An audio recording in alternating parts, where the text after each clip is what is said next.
Hi fam, ಹೇಗಿದ್ದೀರಾ ಎಲ್ಲರೂ? I hope ಎಲ್ಲರೂ ತುಂಬ ಚೆನ್ನಾಗಿದ್ದೀರಾ ಅಂತ ಅಂದ್ಕೊಳ್ತೀನಿ. ಗೈಸ್, ಇವತ್ತು ಥರ್ಸ್ಡೇ ಅಂದರೆ ಇವತ್ತು ಗುರುವಾರ. ಈ ವ್ಲಾಗ್ನ ನಾನು ಬೆಳಗಿನ ಸ್ಟಾರ್ಟ್ ಮಾಡ್ತಾ ಇದ್ದೀನಿ. ಇವತ್ತು ಸಾಯಿಬಾಬಾ ದೇವಸ್ಥಾನಕ್ಕೆ ಹೋಗಬೇಕು ಅಂತ ಅಂದ್ಕೊಂಡಿದ್ದೀನಿ. ಹಾಗೆ ತಲೆಗೆ ಮೆಹಂದಿ ಹಚ್ಕೊಬೇಕು ಅಂತ ಅಂದ್ಕೊಂಡಿದ್ದೀನಿ. ಫಸ್ಟ್ ಟೈಮ್ ಮೆಹಂದಿ ಹಚ್ಕೊತಾ ಇದ್ದೀನಿ. ಆಲ್ರೆಡಿ ನಮ್ಮ ನಾನಿ ಮೆಹಂದಿ ನೈಟ್ ಕಲಿಸಿ ಇಕ್ಕಿದ್ದಾರೆ, ಹಚ್ಕೊಳ್ಬೇಕು. ಸೊ ಇನ್ನೂ ಕೆಲಸ ಏನಾಗಿಲ್ಲ, ಎದ್ದಿದ್ದು ಲೇಟು. ನಾನು ಎದ್ದೋಳಷ್ಟರಲ್ಲಿ ಬ್ರೇಕ್ಫಾಸ್ಟ್ ಸಹ ರೆಡಿ ಮಾಡಿಬಿಟ್ಟಿದ್ರು. ಸೊ ಇವಾಗ ಮೆಹಂದಿ ಹಚ್ಕೊಂಡು ಆಮೇಲೆ ಮನೇಲಿ ಸ್ವಲ್ಪ ಕೆಲಸ ಇದೆ, ಎಲ್ಲ ಮುಗಿಸ್ಕೊಂಡು ಆಮೇಲೆ ಸ್ನಾನ ಮಾಡಿ ದರ್ಶನ ಮಾಡಬೇಕು. ಸೊ ಐ ಹೋಪ್ ಈ ವಿಡಿಯೋ ನಿಮಗೆಲ್ಲರಿಗೂ ಎಂಟರ್ಟೈನ್ ಆಗಿ ಆ್ಯಂಡ್ ಚೆನ್ನಾಗಿರುತ್ತೆ ಅಂತ ಅಂದ್ಕೊಳ್ತೀನಿ. ಸೊ ಎಸ್ ಗೈಸ್, ಬನ್ನಿ ವಿಡಿಯೋನ ಸ್ಟಾರ್ಟ್ ಮಾಡಿ. ಸೊ ಬ್ರೇಕ್ಫಾಸ್ಟ್ಗೆ ಅಂತ ಹೇಳಿ ಅವಲಕ್ಕಿನ ಮಾಡಿದರು. ಆ್ಯಂಡ್ ನೋಡಿ ಗೈಸ್, ಇದು ರಾತ್ರಿನೇ ಕಲಸಿ ಇಟ್ಟಿರುವಂತಹ ಮೆಹಂದಿ. ಸ್ವಲ್ಪ ಎಷ್ಟು ರೆಡ್ಡಿಶ್ ಆಗಿದೆ ಅಲ್ವಾ, ಒಂಥರ ವಾಟರ್ ಎಲ್ಲ ರೆಡ್ಡಿಶ್ ಆಗಿಬಿಟ್ಟಿದೆ ಅಲ್ವಾ. ಆ್ಯಂಡ್ ನನಗೆ ಮೆಹಂದಿ ಹಾಕ್ಕೊಳ್ಳೋದೆಲ್ಲ ಎಕ್ಸ್ಪೀರಿಯೆನ್ಸ್ ಇಲ್ಲ. ನಾನು ಯಾವಾಗೂ ಮದುವೆಗೆ ಮುಂಚೆ ಒಂದು ಸತಿ ಹಾಕ್ಕೊಂಡಿದ್ದೆ ಅಷ್ಟೇ. ಆ್ಯಂಡ್ ನಮ್ಮ ನಾದಿನಿ ಅವ್ರಿಗೆ ತುಂಬ ಎಕ್ಸ್ಪೀರಿಯೆನ್ಸ್. ಅವ್ರು ಯಾವಾಗೂ ಯೂಸ್ ಮಾಡ್ತಾರೆ, ಅಂದರೆ ಯಾವಾಗೂ ಹಾಕ್ಕೊಳ್ತಾರೆ, ಅಂದರೆ ಮಂತ್ಲಿ ಒಂದು ಆ ಥರ ಹಾಕ್ಕೊಳ್ತಾರೆ. ಅವ್ರಿಗೆ ಚೆನ್ನಾಗಿ ಹಾಕೋದಕ್ಕೆ ಬರುತ್ತೆ ಅಂತ ಹೇಳಿಬಿಟ್ಟು ಏನೋ ಮೆಹಂದಿ ಹಾಕ್ಕೊಳ್ಬೇಕು ಅಂತ ಅನಿಸ್ತು. ಸೊ ಅದಕ್ಕೋಸ್ಕರ ಅವ್ರಿಗೆ ಮೆಹಂದಿ ಹಾಕಿ ಅಂತ ಹೇಳಿದ್ದೆ. ಸೊ ಅದಕ್ಕೆ ಅವ್ರು ಸರಿ ಅಂತ ಹೇಳಿಬಿಟ್ಟು ಮೆಹಂದಿನ ಹಾಕ್ತಾ ಇದ್ದಾರೆ ಕೂದಲಿಗೆ. ಬಾಗ್ಲದನ್ನು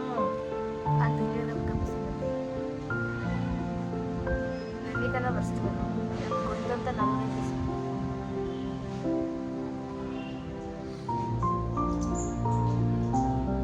ಹಲೋ ಗೆಳೆಯರಿ, ಹೇಗಿದ್ರೆ ಎಲ್ಲರೂ? ಐ ಹೋಪ್ ಎಲ್ಲರೂ ಚೆನ್ನಾಗಿದ್ದಾರೆ ಅಂತ ಅಂದ್ಕೊಳ್ತೀನಿ. ಗೈಸ್, ಇವತ್ತು ಥರ್ಸ್ಡೇ. ನಾನು ಈ ವ್ಲಾಗ್ನ ಬೆಳಗಿನ ಸ್ಟಾರ್ಟ್ ಮಾಡ್ತಾ ಇದ್ದೀನಿ. ಬೆಳಗಿನ ಅಂದರೆ ಸುಮಾರು 11:45 ಆಗ್ತಿದ್ದೀನಿ. ಆಲ್ಮೋಸ್ಟ್ ಆಫ್ಟರ್ನೂನ್ ಆಗಿದೆ. ಸೊ ಇವತ್ತು ದೇವಸ್ಥಾನಕ್ಕೆ ಹೋಗಬೇಕು, ಸಾಯಿಬಾಬಾ ದೇವಸ್ಥಾನಕ್ಕೆ ಹೋಗಬೇಕು ಅಂತ ಅಂದ್ಕೊಂಡಿದ್ದೀನಿ.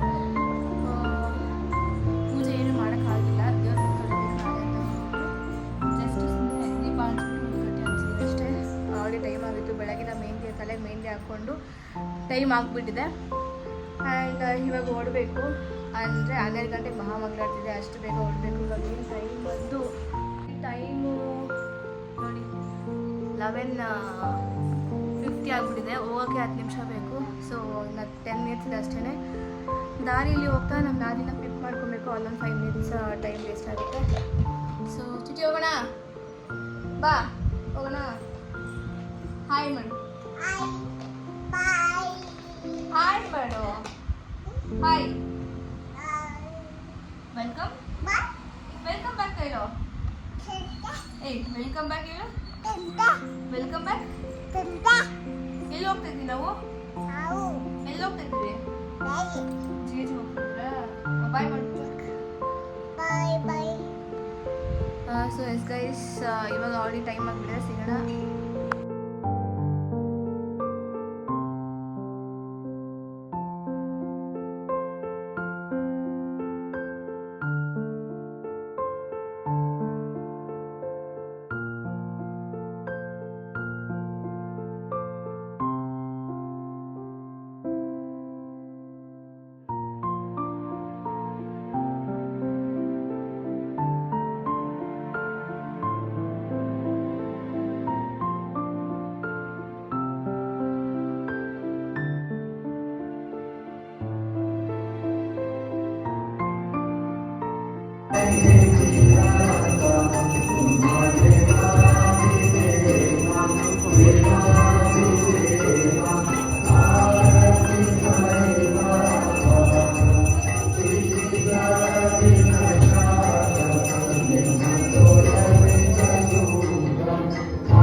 ಸರಿಯಾಗಿ ಅವಲಕ್ಕಿ ತಿನ್ನೋಕ್ಕಾಗಿರಲಿಲ್ಲ, ಯಾಕಂತ ಗೊತ್ತಿಲ್ಲ. ಆ್ಯಂಡ್ ಮಧ್ಯಾಹ್ನ ಊಟ ತಿಂದಿದ ತಕ್ಷಣ, ದೇವಸ್ಥಾನದ ಪ್ರಸಾದ ತಿಂದಿದ ತಕ್ಷಣ ಸಿಕ್ಕಾಬಳೆ ಸುಸ್ತಾಗೋದು. ಅದರಲ್ಲೂ ಸುಸ್ತಾಗಿ ನಂತರ ಆಮೇಲೆ ಮನೆಗೆ ಬಂದು ಮಲ್ಕೊಂಡ್ಬಿಟ್ಟಿದ್ದೀನಿ, ಚೆನ್ನಾಗಿತ್ತು ಅಂತ ಅನಿಸ್ಬಿಡ್ತು. ಹಾಗೂ ಒಂದು 1 ಅವರ್ ಅಂಗಡಿಲಿದ್ದೆ. ಆಮೇಲೆ ಸರಿ ಅಂತ ಹೇಳಿಬಿಟ್ಟು ಮನೆಗೆ ಬಂದೆ. ಅಷ್ಟರಲ್ಲಿ ಚಿಟ್ಟಿಮಾನು ಎದ್ಬಿಟ್ಟಿದ್ಲು. ಅವಳು ಮಲಗಿದಾಗ ಮಲ್ಕೊಂಡ್ರೆ ಒಂದು ಸ್ವಲ್ಪ ನಿದ್ದೆ ಇರುತ್ತೆ, ಬಟ್ ಏನು ಮಾಡೋದು, ಅವಳು ಎದ್ಬಿಟ್ಲು. ಸೊ ಸರಿ ಅಂತ ಹೇಳಿಬಿಟ್ಟು ಅವಳಿಗೆ ಹಾಲು ಕೊಟ್ಬಿಟ್ಟು ಹಾಗೂ ಮಲಗ್ತಾಳೆ ಅಂತ ಹೇಳಿದ್ರು ಮಲಗಿಸ್ಕೊಂಡೆ. ಬಟ್ ಅವ್ಳು ಮಲಗಿಲ್ಲ. ಆದರೂ ಹೆಂಗೋ ಫೋರ್ಸ್ ಮಾಡಿ 1 ಅವರ್ ರೆಸ್ಟ್ ತಗೊಂಡು ಒಂದು ಸ್ವಲ್ಪ ಎದ್ದು ಫ್ರೆಶ್ ಅಪ್ ಆಗಿ ಕಾಫಿ ಕುಡಿದ್ಬಿಟ್ಟು ಮನೆಯಲ್ಲಿ ಒಣಗೋಗಿರೋ ಹೂವುಗಳೆಲ್ಲ ಇತ್ತು. ಸೊ ಅದನ್ನ ಏನು ಮಾಡೋದಪ್ಪ ಅಂತ ಹೇಳಿಬಿಟ್ಟು ಧೂಪ ಮಾಡೋಣ ಅಂತ ಹೇಳಿ, ಸೊ ಧೂಪ ಮಾಡೋದಕ್ಕೆ ಅಂತ ರೆಡಿ ಮಾಡ್ತಾಯಿದ್ದೀನಿ, ಎಲ್ಲ ಧೂಪ ಮಾಡ್ತಾಯಿದ್ದೀನಿ. ಈ ವಿಡಿಯೋ ಕಂಪ್ಲೀಟ್ ವಿಡಿಯೋ ನಿಮಗೆ ಇನ್ನೊಂದು ಸಪ್ರೇಟ್ ವಿಡಿಯೋ ಶೇರ್ ಮಾಡ್ತೀನಿ. ಆ್ಯಂಡ್ ತುಂಬ ದಿವಸ ಆಯಿತು ಈ ರೀತಿ ಕ್ರಾಫ್ಟ್ಸ್ ಥರ ಮಾಡಿ, ಈ ರೀತಿ ಒಂದು ಧೂಪ ಆಗಿರ್ಬೋದು, ಈ ಥರ ಕ್ರಾಫ್ಟ್ಸು ಈ ರೀತಿ ಮಾಡೋದೆಲ್ಲ, ವಾಲ್ ಹ್ಯಾಂಗಿಂಗ್ಸ್ ಆಗಿರ್ಬೋದು, ಡೈ ಹಾರ್ಟ್ಸ್ ಎಲ್ಲ ಮಾಡಿ ತುಂಬ ದಿವಸ ಆಗೋಯ್ತು ಅಂತ ಅಂದ್ಕೊತೀನಿ. ನನಗೆ ಸ್ವಲ್ಪ ಇಷ್ಟ ಈ ರೀತಿ ಆರ್ಟ್ ಆ್ಯಂಡ್ ಕ್ರಾಫ್ಟ್ ಮಾಡೋದಾಗಿರ್ಬೋದು, DIY ಮಾಡೋದಾಗಿರ್ಬೋದು. ಬಟ್ ಏನು ಮಾಡೋದು, ಇವಾಗ ಟೈಮೇ ಸಿಗೋದಿಲ್ಲ. ಜಾಸ್ತಿ ಮಾಡೋಕ್ಕೆ ಹೋದರೆ ಟಯರ್ಡ್ ಆಗಿಬಿಡ್ತೀನಿ ಅಂತ ಹೇಳಿಬಿಟ್ಟು ಜಾಸ್ತಿ ಏನು ಮಾಡೋದಕ್ಕೆ ಹೋಗೋದಿಲ್ಲ. ಆ್ಯಂಡ್ ಈ ಧೂಪ ರೆಡಿಯಾಗಿದೆ, ಸ್ವಲ್ಪ ಮಾಡಿದ್ದೀನಿ, ಇನ್ನೊಂದು ಸ್ವಲ್ಪ ಮಾಡಿ ಮುಗಿಸ್ಬೇಕಷ್ಟೇ. ಇದು ಕಂಪ್ಲೀಟ್ ವಿಡಿಯೋ ನಿಮಗೆ ಇನ್ನೊಂದು ವಿಡಿಯೋ ಮುಖಾಂತರ ಶೇರ್ ಮಾಡ್ತೀನಿ. ಆ್ಯಂಡ್ ಇವಾಗ ನಾನು ಡಿನ್ನರ್ಗೆ ಏನು ಮಾಡಬೇಕಂತ ಗೊತ್ತಿಲ್ಲ. ಸೋಯಾಬೀನ್ ಇದೆ, ಸೋಯಾಬೀನಿಂದ ಏನಾದರೂ ಕರಿ ಮಾಡೋಣ ಅಂತ ಅಂದ್ಕೊಂಡಿದ್ದೀನಿ. ಇನ್ನೂ ಎಕ್ಸಾಕ್ಟ್ ಏನು ಮಾಡೋದು ಅಂತ ಅಂದ್ಕೊಂಡಿಲ್ಲ. ಚಿಟ್ಟಿಮ್ಮ ನಮ್ಮ ನಾನಿ ಜೊತೆ ಕೆಳಗಡೆ ಹೋಗಿದ್ದಾಳೆ. ನನ್ನ ಮನೇಲಿ ಯಾರೂ ಇಲ್ಲ, ಎಲ್ಲ ಕೆಳಗಡೆ ಮನೆಗೆ ಹೋಗಿದ್ದಾರೆ. ಆ್ಯಂಡ್ ಇದನ್ನ ಮಾಡಿ ಮುಗಿಸಿ ಒಂದು ಸ್ವಲ್ಪ ಹಾಲು ಕುಡಿಯೋದಕ್ಕಂತೂ ಆಗೋದಿಲ್ಲ ಬಿಡಿ. ಆ್ಯಂಡ್ ಕಾಫಿ ಕುಡಿಬೇಕು ಅಂತ ಅಂದ್ಕೊಂಡಿದ್ದೀನಿ. ಸೊ ಕಾಫಿ ಕುಡಿದು ಫ್ರೆಶ್ ಅಪ್ ಆಗಿ ಆಮೇಲೆ ಡಿನ್ನರ್ಗೆ ಏನು ಮಾಡೋದು ಅಂತ ಯೋಚನೆ ಮಾಡ್ತೀನಿ. ಅಂದರೆ ಚಪಾತಿ ಕಂಪಲ್ಸರಿ. ಚಪಾತಿಗೆ ಏನು ಕರಿ ಮಾಡಬೇಕು ಅಂತ, ಸೋಯಾಬೀನ್ ಕರಿನೇ ಮಾಡಿಬಿಡ ಅಂತ ಅಂದ್ಕೊಂಡಿದ್ದೀನಿ. ನೋಡೋಣ ಏನಾಗುತ್ತೋ.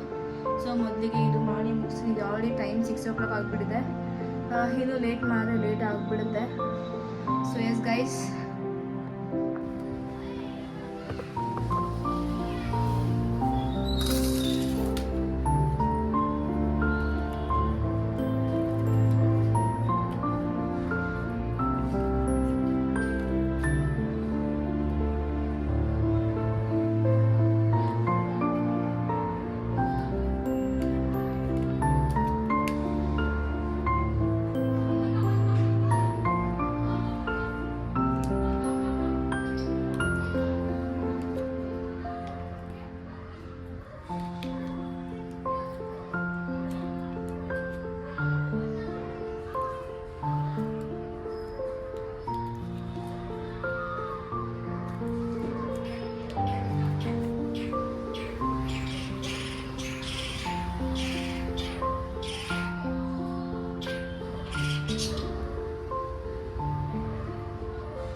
ಗೈಸ್ ನಾನು ಸ್ವಲ್ಪ ಎಡಿಟಿಂಗ್ ಮಾಡ್ಕೊಂಡು ಯಾವುದೋ ಒಂದು ವೀಡಿಯೋ ಎಡಿಟಿಂಗ್ ಇತ್ತು ಅಂತ ಹೇಳ್ಬಿಟ್ಟು ಎಡಿಟಿಂಗ್ ಮಾಡ್ಕೊಂಡು ಕೂತ್ಕೊಂಡ್ಬಿಟ್ಟೆ.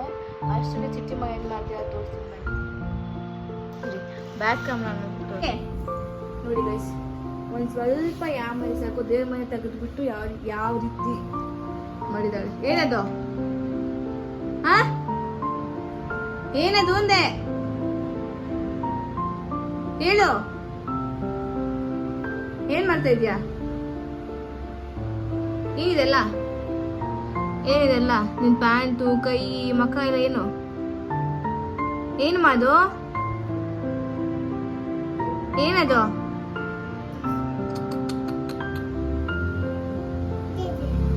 ಆ ಕೈ ತೋರ್ಸು, 2 ಕೈ ತೋರ್ಸು.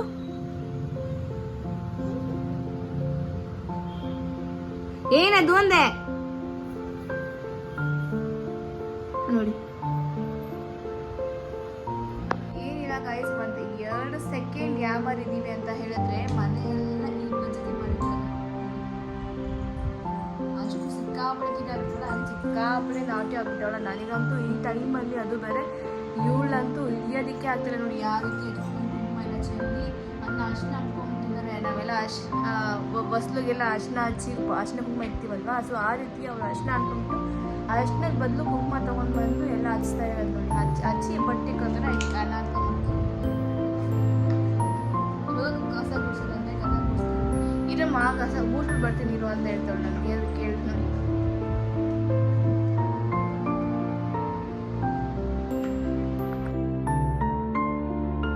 ಆ್ಯಂಡ್ ಗೈಸ್, ಇಂದು ರಾತ್ರಿ ಊಟಕ್ಕೆ ಅಂತ ಹೇಳಿಬಿಟ್ಟು ಸೋಯಾಬೀನ್ ಹಾಗೂ ಆಲೂಗಡ್ಡೆ ಹಾಕ್ಬಿಟ್ಟು ಕರಿನೇ ಮಾಡಿದ್ದೆ. ಮತ್ತು ಅದ್ರ ಜೊತೆಗೆ ಚಪಾತಿನ ಮಾಡಿದ್ವಿ. ಹೊಸದಾಗಿ ಟ್ರೈ ಮಾಡಿದ್ದೆ. ಟೇಸ್ಟ್ ಅಂತ ತುಂಬ ಚೆನ್ನಾಗಿ ಬಂದಿತ್ತು. ನಾನು ಈ ರೆಸಿಪಿನ ನಿಮಗೆ ಬೇರೆ ವಿಡಿಯೋ ಮುಖಾಂತರ ಅಪ್ಲೋಡ್ ಮಾಡ್ತೀನಿ. ಲಿಂಕ್ ಬೇಕಿದ್ರೆ ಡಿಸ್ಕ್ರಿಪ್ಷನಲ್ಲಿ ಹಾಕ್ತೀನಿ, ಹೋಗಿ ಚೆಕ್ ಮಾಡ್ಕೊಳ್ಳಿ. ಒಂದ್ಸತಿ ಹೋಗಿ ನೋಡಿ ಆ್ಯಂಡ್ ಈ ರೆಸಿಪಿನ ಟ್ರೈ ಮಾಡಿ ನೋಡಿ ಆ್ಯಂಡ್ ಕಾಮೆಂಟ್ಸ್ ಮೂಲಕ ತಿಳಿಸಿ ಈ ರೆಸಿಪಿ ಯಾವ ರೀತಿ ಬಂತು ಅಂತ ಹೇಳಿಬಿಟ್ಟು. ನಮಗಂತೂ ಈ ಕರಿ ತುಂಬ ಇಷ್ಟ ಆಯಿತು ಆ್ಯಂಡ್ ತುಂಬ ಚೆನ್ನಾಗಿತ್ತು ಅಂದ್ಕೊಂಡು ತಿಂದ್ವಿ. ಆದರೆ ನಮ್ಮ ಮಾವ ಅಂದರೆ ಇದು ಹೋಟೆಲ್ ಟೈಪ್ ಇತ್ತಲ್ವ, ರೆಸ್ಟೋರೆಂಟ್ ಥರ ಇತ್ತಲ್ವ, ಸೊ ಅವ್ರಿಗೆ ಇಷ್ಟ ಆಗಲಿಲ್ಲ. ಸೊ ಅವ್ರು ಸ್ವಲ್ಪ ಸರಿಯಾಗಿ ತಿಂದಿಲ್ಲ ಅಷ್ಟೇ. ನಾವಂತೂ ಸರಿಯಾಗಿ ಹೊಡೆ ತುಂಬ ತಿಂದ್ವಿ. ಅಷ್ಟು ಚೆನ್ನಾಗಿ ಬಂದಿತ್ತು ಈ ರೆಸಿಪಿ.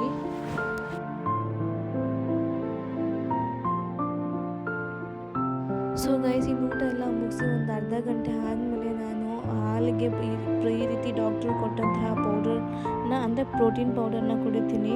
ಬಿಗ್ಗೆಸ್ಟ್ ಟಾಸ್ಕ್ ಅಂದರೆ ಇದೇನೆ. ಹಾಲು ಜೊತೆಗೆ ಈ ಪೌಡರ್ ಕುಡಿದ್ರೆ ಅಂತೂ ಸಿಕ್ಕಾಪಟ್ಟೆ ನನಗಂತೂ ಇಷ್ಟ ಆಗೋದಿಲ್ಲ. ಅಷ್ಟೊಂದು ಇರಿಟೇಟ್ ಆಗಿರುತ್ತೆ ಆ್ಯಂಡ್ ಅಷ್ಟೊಂದು ವರ್ಸ್ಟಾಗಿ ಎಕ್ಸ್ಪೀರಿಯನ್ಸ್ ಆಗುತ್ತೆ. ಅದಕ್ಕೆ ನಾನೇನು ಮಾಡ್ತೀನಿ ಅಂದರೆ ಹಾಲು ಕಾಯಿಸಿದ ಮೇಲೆ ಚೆನ್ನಾಗಿ ಒಂದು ಸ್ವಲ್ಪ ಬೆಚ್ಚಕ್ಕಿದ್ರೆ ಸಾಕು. ಆ ರೀತಿ ಮಾಡಿಕೊಂಡು ಚೆನ್ನಾಗಿ ಪೌಡ್ರನ್ನ ಮಿಕ್ಸ್ ಮಾಡ್ಕೊಂಡ್ಬಿಟ್ಟು ಬೇಗ ಕುಡಿದ್ಬಿಡ್ತೀನಿ. ತುಂಬ ಬಿಸಿಯಾಗಿ ಕುಡಿಯೋಕ್ಕೆ ಹೋಗೋದಿಲ್ಲ, ಯಾಕೆಂದರೆ ಬಿಸಿ ಆಗಿದ್ದರೆ ಸ್ವಲ್ಪ ಲೇಟ್ ಆಗುತ್ತೆ. ಈ ರೀತಿ ಕುಡಿದ್ರೆ ಬೇಗ ಕುಡಿದ್ಬಿಡ್ಬೋದು ಅಂತ ಹೇಳಿಬಿಟ್ಟು ನಾನು ಈ ರೀತಿ ಮಾಡ್ಕೊತೀನಿ. ನಂಗೆ ತುಂಬ ಕಷ್ಟವಾದ ವಿಷಯ ಏನಂತಂದರೆ ಈ ಹಾಲಿನ ಜೊತೆಗೆ ಪ್ರೋಟೀನ್ ಪೌಡರ್ ಕುಡಿಯೋದೇ. ತುಂಬ ಕಷ್ಟಪಟ್ಟು ಕುಡಿತೀನಿ, ಬಟ್ ಏನು ಮಾಡಬೇಕು, ಕುಡಿಯಲೇಬೇಕಲ್ವ.